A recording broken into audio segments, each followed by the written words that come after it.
He thought one invitation could pull her back into the version of herself he had already buried. The envelope arrived just after noon. Heavy cream paper, gold trim. A seal pressed into the corner, like power had signed its name without using ink. Safiya Mensah looked at it for a long moment before she opened it. She already knew who it was from. People like Kweku Aduse never sent messages because they missed you. They sent messages because they wanted the room to remember who they believed had won. Inside was a single card. You are warmly invited to the Crown Meridian Gala. Formal black tie. Join us as we celebrate the future of Empire Crest Bank. No apology. No context. No trace of the years between then and now. Just elegance laid over intention. Safiya smiled, but there was nothing soft in it. Across from her, Amma Surwa, her chief of staff, lowered the tablet in her hand and studied her face. "You're not seriously considering it," Amma said. Safiya folded the invitation once, then twice. "Oh, I'm going," she said. Amma leaned back slowly. "Why would you walk into their theater?" Safiya placed the card on the table between them. "Because," she said quietly, "they still think they wrote the ending." Outside the glass walls of her office, Accra moved the way powerful cities always move. Fast enough to look inevitable, slow enough to hide who is really carrying the weight. Cars crawled through the afternoon heat. Street vendors wove through intersections. Delivery riders cut between lanes. Men in rolled sleeves hurried into offices built by names they would never own. Safiya had learned something about cities.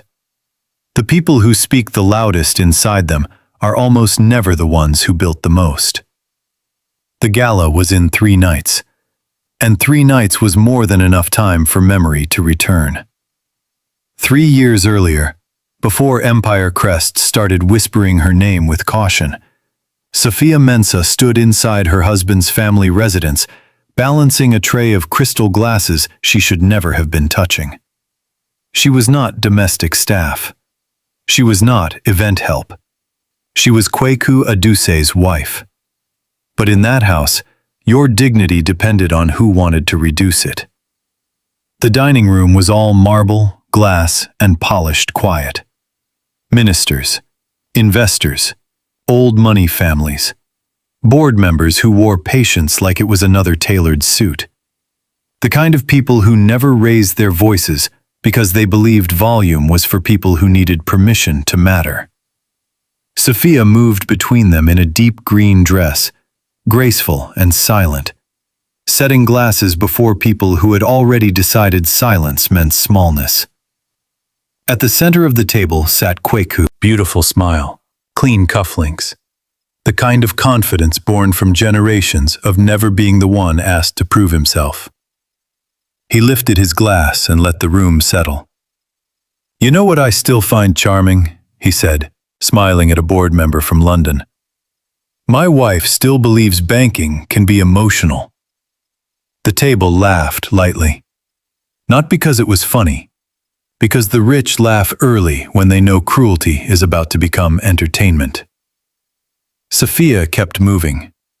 Kweku turned slightly in his chair, speaking as though she were somewhere between a wife and a rumor.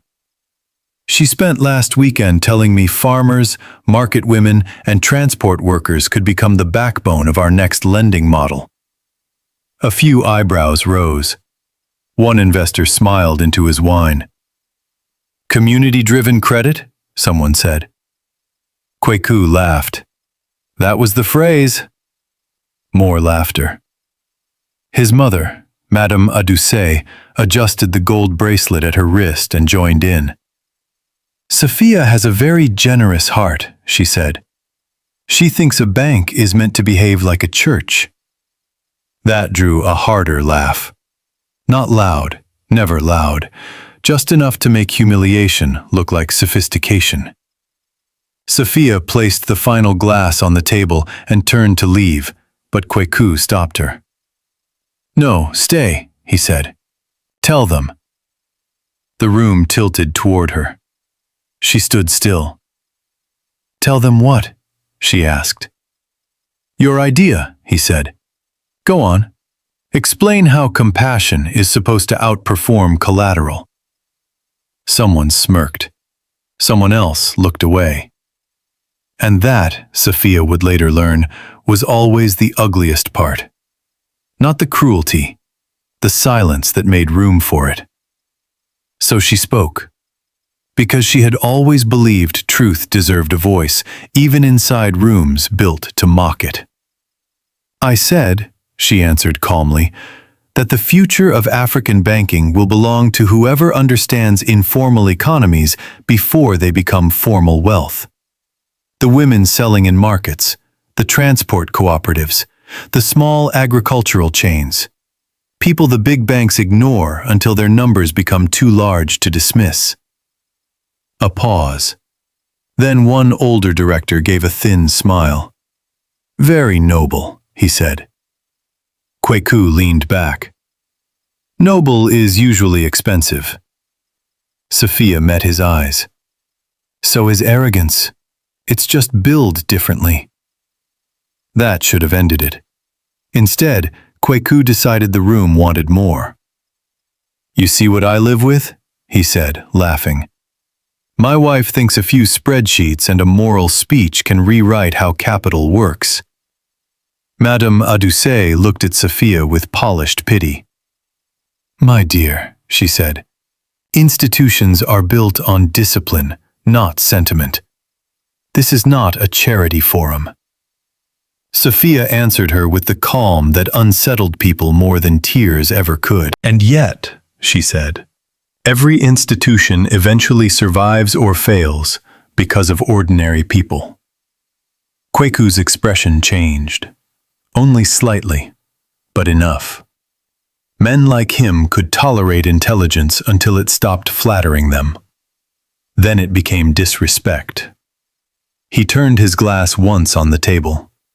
"You speak too confidently," he said, "for someone who has never built anything of her own." The room went still. Even those people understood that line had gone too far. But nobody corrected him. Nobody said her name with care. Nobody handed dignity back once power had knocked it to the floor. Safiya stood there, feeling something inside her shift into place. Not break. Settle. Like a blade finally deciding which direction it belonged. Later that night, after the guests moved to the terrace for cognac and handshakes, Safiya found Kweku in their study. Her proposal folder lay open on his desk. Notes, projections, branch conversion models, mobile credit architecture, risk assessments. Months of work. He was reading the pages with one hand in his pocket. For a brief moment, she thought maybe he had finally taken her seriously. Then he dropped the folder onto the leather chair beside him. "Enough of this," he said. "It isn't a fantasy," she replied. He gave a short laugh. "No, it's worse. It's idealism wearing a suit." She moved closer. "You didn't even test the numbers." "I don't need to. I know how this world works." "You know how your world works," she said. "That is not the same thing." That irritated him, truly irritated him. Because truth always angers people who have spent years being rewarded for performance. He picked up one page from the proposal, the branch recovery model she had built for underperforming regional locations, and looked at it as though it offended him personally. "Do you understand why people tolerate this from you?" he asked. Safiya said nothing. "Because you're attached to my name." He dropped the paper back onto the desk. "You are visible because I allow visibility around you. Do not confuse proximity to power with power itself." Then he reached for the silver ice bucket beside the bar, tilted it, and let melting water spill over the corner of her notes. Ink bled. Figures blurred. Her handwriting ran into the margin like something alive trying to escape. It was such a small act, not dramatic, not violent, not loud. But some cruelties do not need theater. They become unforgettable because of how calmly they are done. Safiya stared at the ruined page, and standing there, in the silence he thought belonged to him, she made herself a promise. One day, she would build something so undeniable that men like Kweku would no longer get to decide what counted as power. Leaving him did not feel brave. Brave is too glamorous a word for the paperwork of heartbreak. It felt administrative. Cold offices, expensive lawyers, signatures made under white light. Conversations where her future was discussed by men who sounded bored while deciding how small they expected her to become. Kweku did not beg. He was too proud for that. Men raised inside inheritance rarely chase what they believe can be recovered later. The settlement looked respectable on paper and cruel in practice. Safiya walked away with 2 suitcases, 1 laptop, a private folder of copied financial records, and a bank balance too thin to comfort anyone. For the first 5 months, she lived in a small apartment above a pharmacy in Osu. The refrigerator hummed too loudly. The plumbing complained. The curtains were so thin, morning arrived before she was ready for it. But she had something more valuable than comfort. She had clarity. During the day, she worked wherever there was work. She rewrote pitch decks for a fintech founder who never remembered to pronounce her surname correctly. She audited customer risk models for a microlender that paid late and apologized like lateness was a personality trait. She ghost-built strategy memos for executives who liked her mind best when nobody knew it was hers. At night, she studied. Not motivation, not self-help. Systems, liquidity, debt layering, deposit behavior, branch conversion economics, consumer psychology, currency exposure. Why legacy banks rot from pride before they rot from numbers. She learned that big institutions rarely die because of one bad decision. They die because powerful people assume reputation will buy them more time than reality allows. That lesson changed everything. By month 7, Safiya had stopped trying to be respected for being right. She wanted leverage. So she built quietly. She registered a holding company under a name nobody connected to her. Black Cedar Capital. At first, it was small enough to be dismissed. She advised regional credit unions on digital onboarding. She helped struggling lenders restructure bad branch networks instead of closing them blindly. She developed mobile-first lending systems for traders, cooperatives, and women-led inventory groups. Exactly the market Kweku had laughed at. Only now, she had stopped calling it vision. She called it cash flow. That made people listen. Across Ghana, then across Kenya, Rwanda, and Nigeria, Black Cedar found opportunities where large institutions only saw inconvenience. Underused branches, ignored customers, badly priced assets, loans written off too early, communities dismissed because no one in a boardroom had bothered to understand how money really moved there. Safiya understood, because she had always understood. The difference now was that she no longer presented her insight as an argument. She presented it as profit. That changed the room. 2 years passed the way transformation often passes, not beautifully, but relentlessly. Safiya hired carefully, a compliance strategist from Nairobi who had been passed over for promotion twice by men she trained. A risk analyst from Kigali who could read weakness from 3 spreadsheets and 1 silence.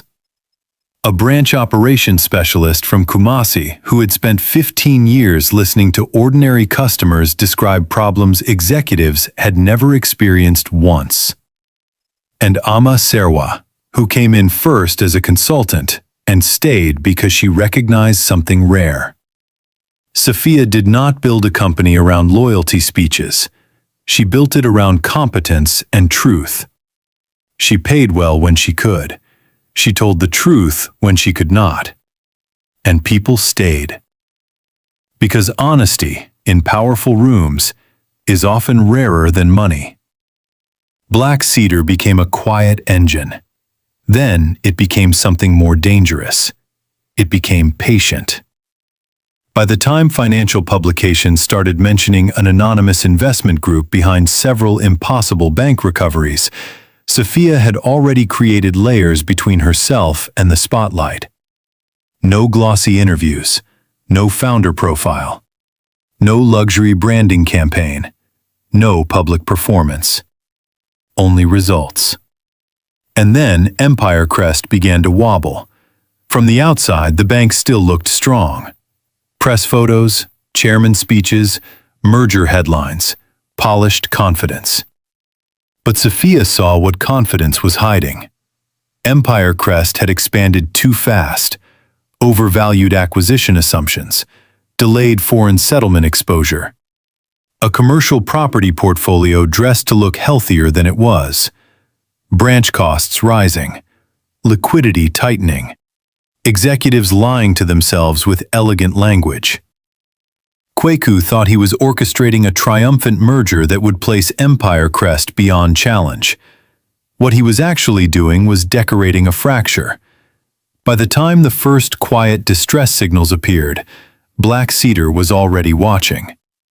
By the time emergency back-channel financing became necessary, Safiya had already mapped every pressure point.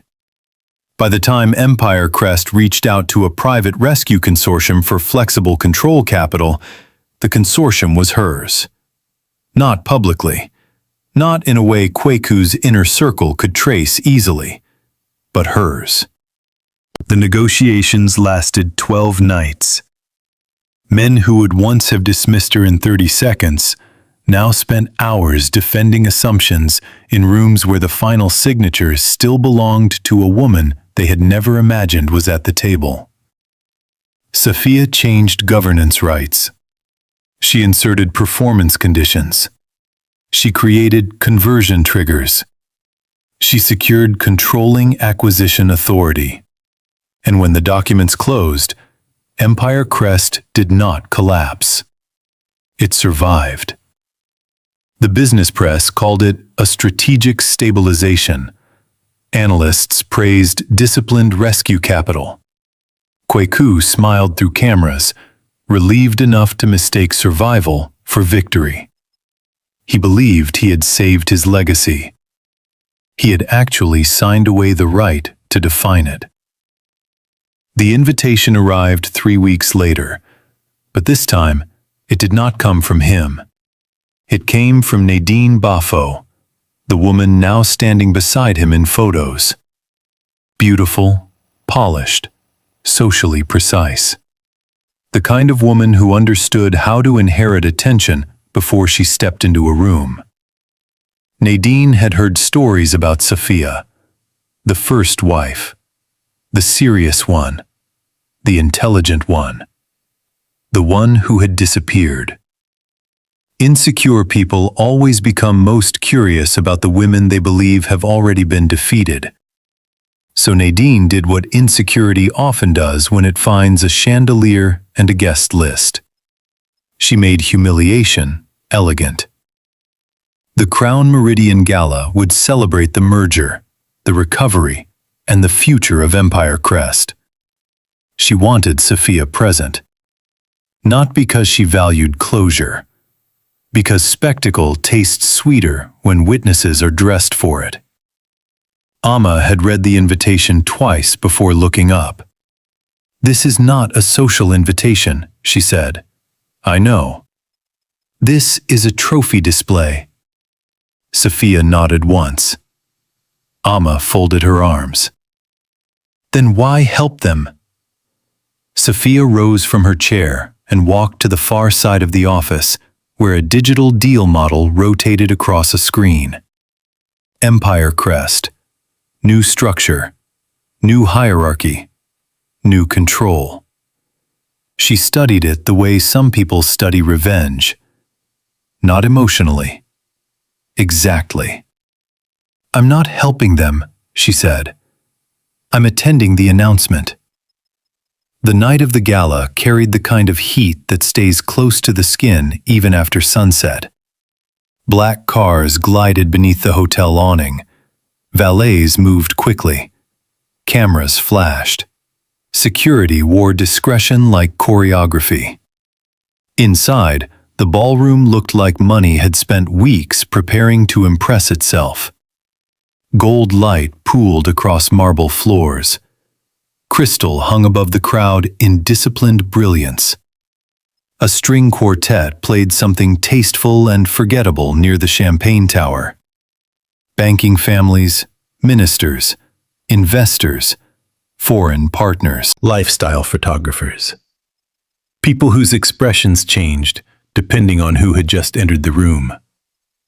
At the center of it all stood Kweku Aduse and Nadine Bafo. He was immaculate.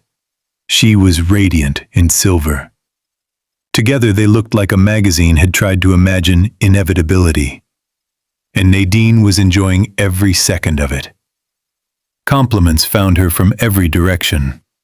"Congratulations, beautiful couple. What a triumph.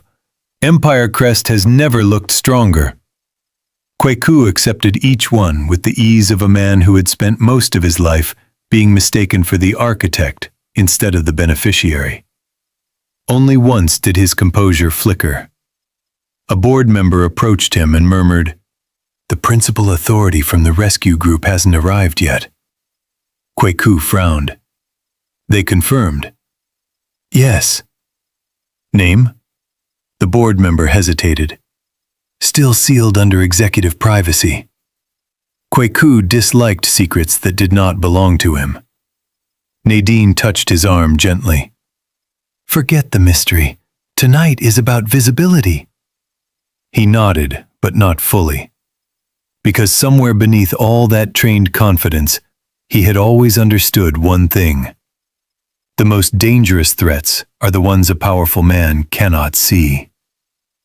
At 8:52 p.m., the ballroom doors opened again. There was no dramatic announcement, no pause in the music, no theatrical delay. Just a small shift near the entrance that spread through the room the way cold spreads through water. First, a few people turned, then more. Then conversations began collapsing in fragments. Safiya Mensah stepped inside, wearing black. Not fashionable black, not decorative black, controlled black. Her gown was clean-lined and severe in the way only real elegance can afford to be. No glitter, no noise, no desperate attempt to compete with the room. The dress did not ask to be admired.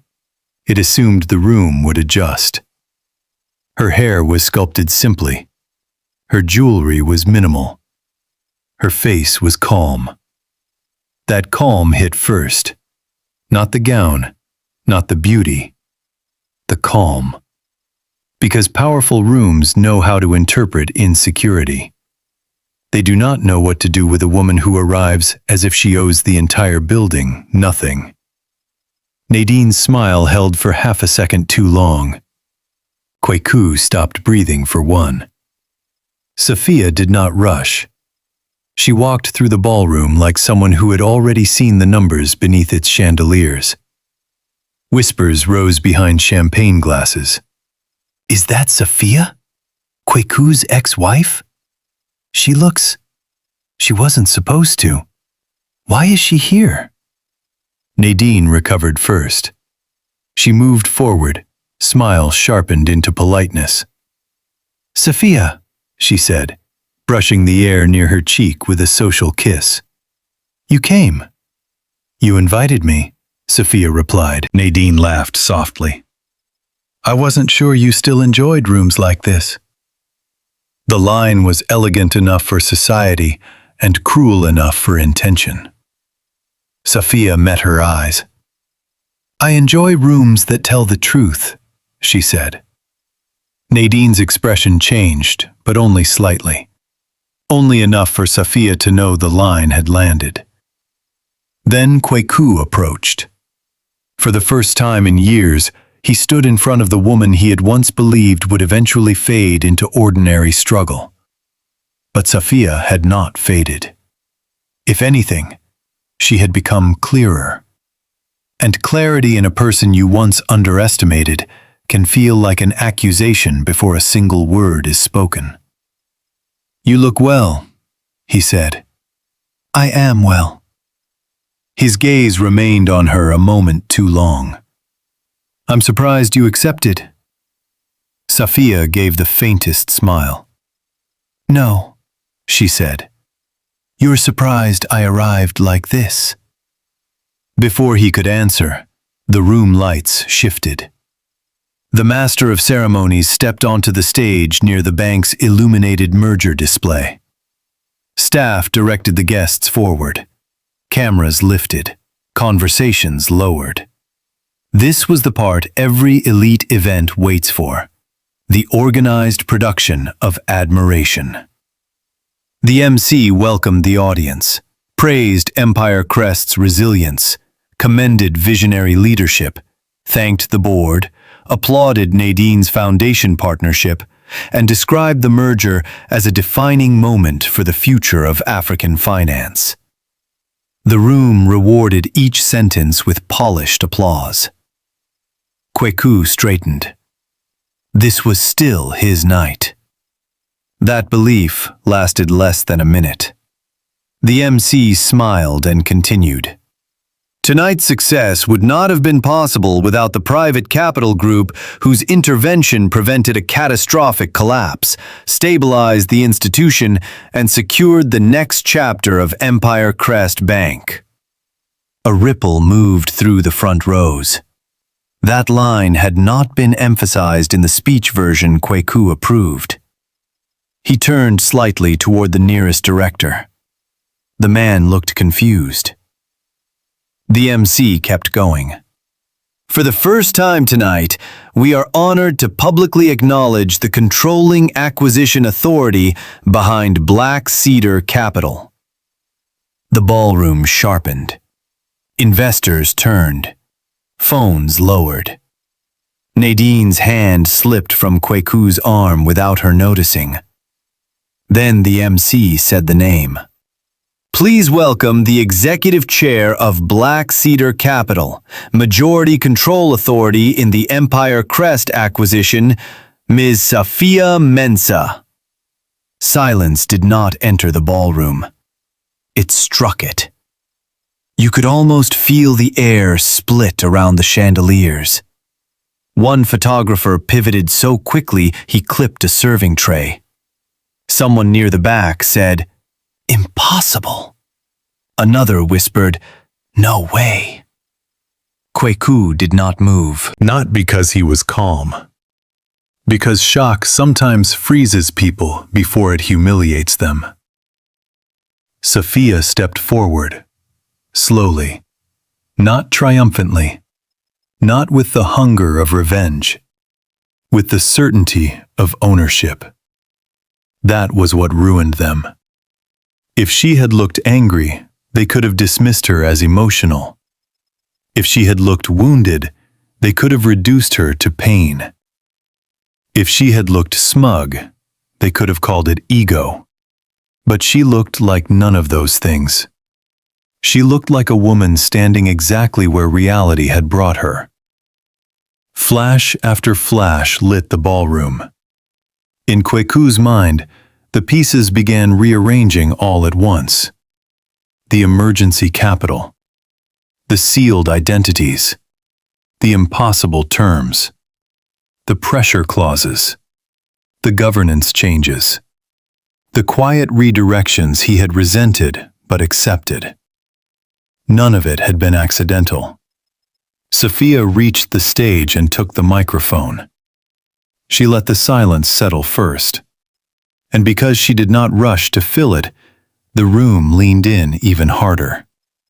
"People often admire a bank by looking at the marble," she said. Her voice was low, even, exact. "They admire the headquarters, the headlines, the names attached to the annual gala." No one moved. But institutions do not survive because lobbies are beautiful. They survive because someone understands the hands that keep a country alive. A few eyes shifted. Toward Kweku. Toward the board. Toward each other. Safiya continued. "The women in markets who borrow small and repay on time. The transport workers whose cash flow never makes magazine covers. The farmers ignored until commodity prices make them interesting.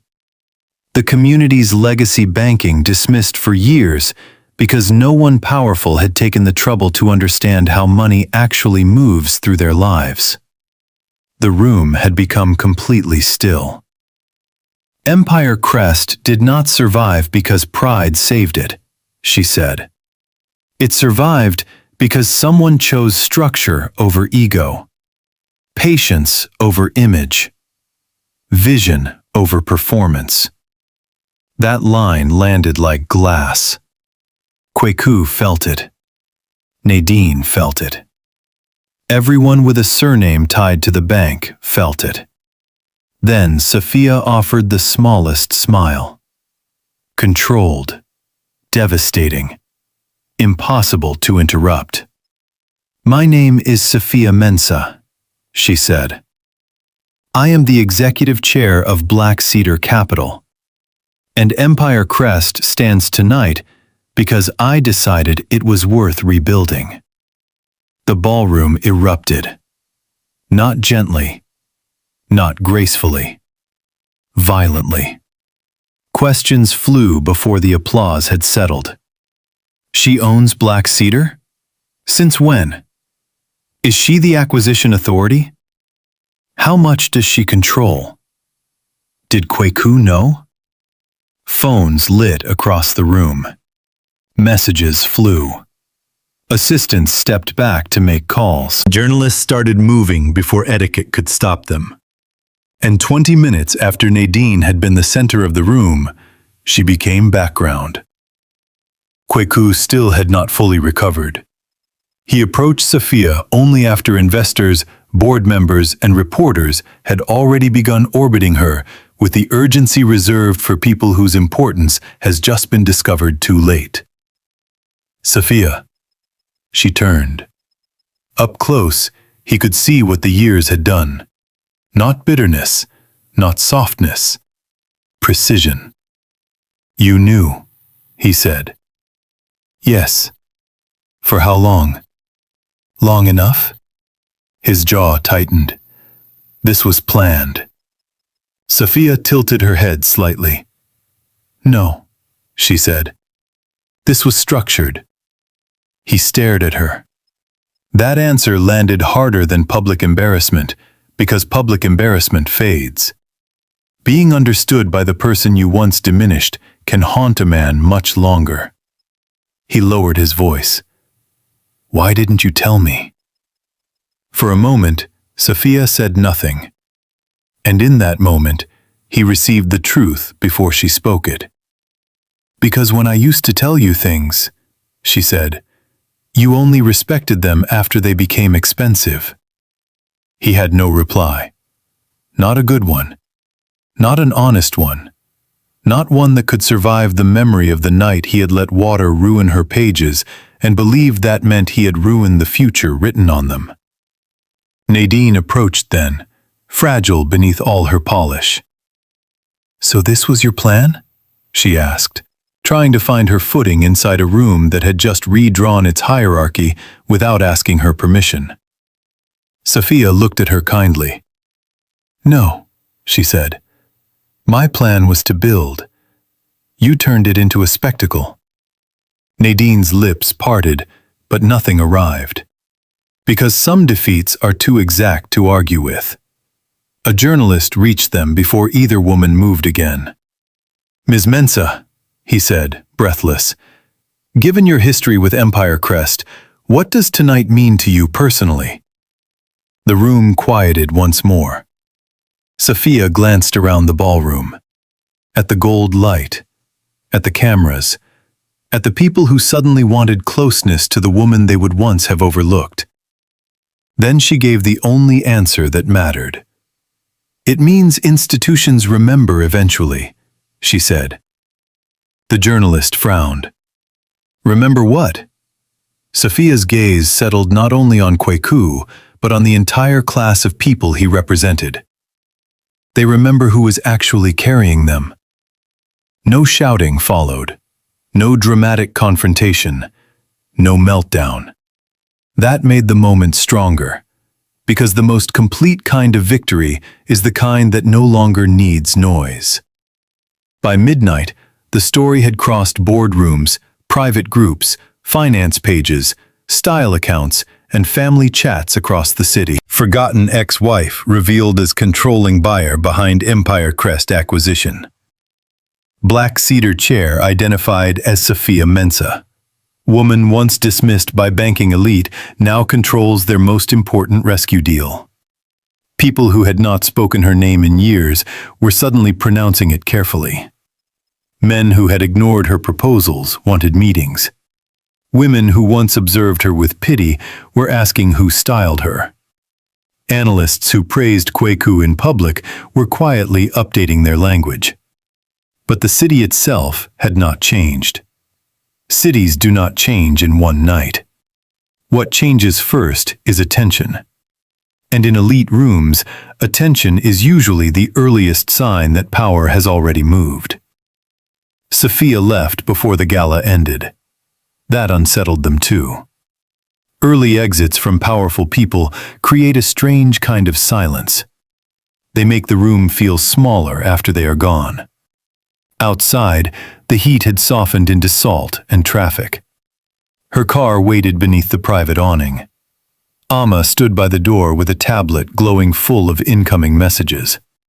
"You have broken half the financial class in Accra," Amma said. Safiya smiled faintly. "Only half? 2 ministers want a breakfast meeting, 3 foreign funds want introductions, 1 business channel wants an exclusive, and Nadine's favorite society blogger has suddenly discovered your sense of style." Safiya laughed, softly this time. Amma studied her face. "You're very calm." Safiya turned and looked back at the ballroom windows, gold with light, bright with movement, full of people still trying to understand what had happened. For years, she had imagined vindication as a feeling. Something hot, something loud, something that would taste like justice the moment it arrived. But standing there, she understood something better. Vindication was not a feeling. It was structure. It was ownership. It was the quiet relief of no longer needing permission from people who had once mistaken access for greatness. "A long time ago," she said, "I thought my goal was to prove them wrong." Amma waited. "And now?" Safiya looked once more at the lit facade of the hotel, then at the city beyond it, restless and alive and still full of people building things nobody important had learned to value yet. "Now," she said, "I'd rather build things they can't erase." Amma nodded slowly. That was the difference.